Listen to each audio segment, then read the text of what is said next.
If you have noticed something a little off about your water in Fargo, you may be onto something. Posts on social media have been blowing up with concerns about the taste and smell recently changing. Valley News Team's Katie Opperly did some digging. She joins us in the studio to answer what's different. Katie?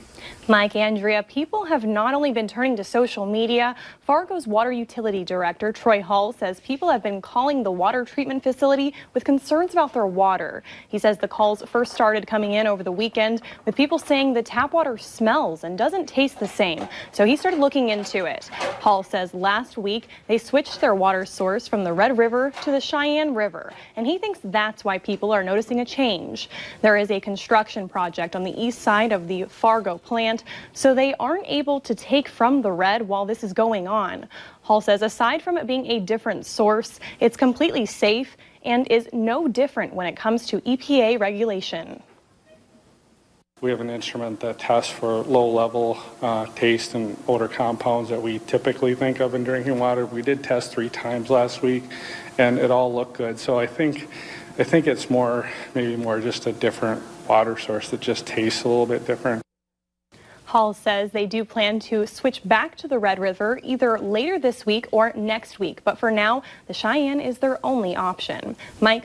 All right, thanks, Katie. And while the change is safe, if you aren't a fan of the smell or taste, some people have said running the water through a home filter like a Brita is helpful.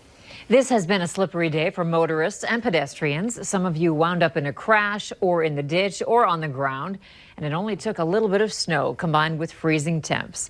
This picture was taken, well, this is a sky cam. This picture was taken by the Minnesota State Patrol near Lake Park along Highway 10 earlier today. We have also been hearing about a few crashes during the afternoon commute. Law enforcement are asking drivers to slow down and stay off that cruise control.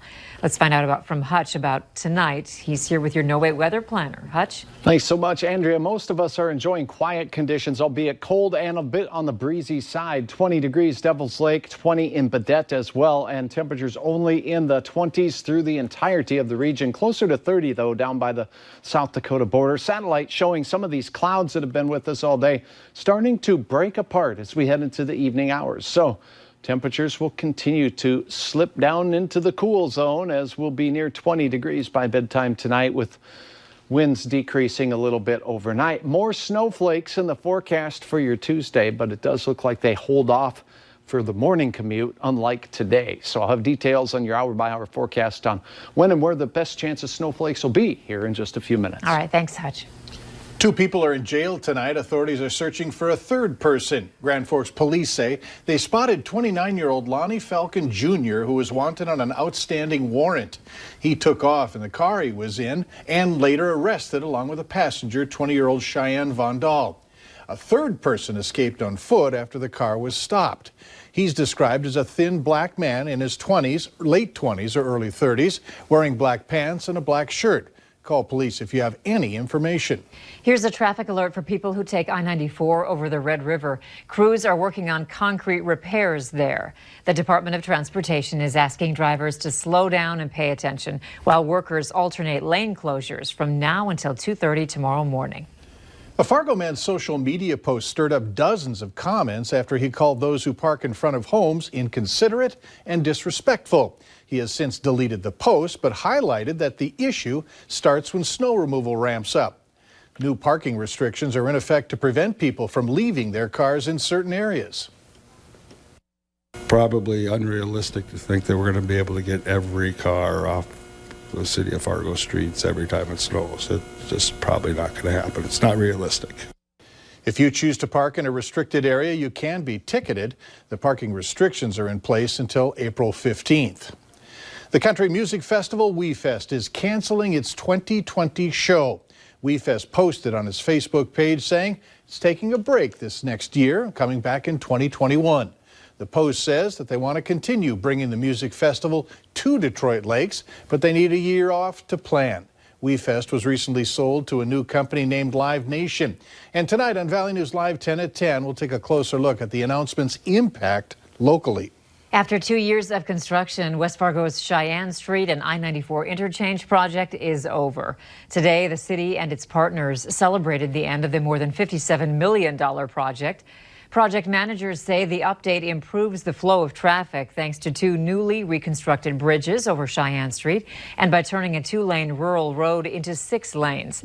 They also say the changes improve pedestrian safety and stimulate more growth for the area. It has to do with economic development. This corridor and the development that we have here will greatly enhance the possibilities of additional commercial development for our community, and that's a great thing.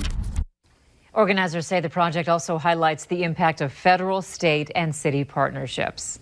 A Fargo gym recently put in place new age restrictions for its facility. Starting today, Courts Plus Community Fitness is no longer allowing children 11 and under to hang out around the gym while parents exercise. Kids in that age range must be accompanied by an adult at all times to use the track and racquetball courts only. The fitness areas where the weights are is still off limits to kids.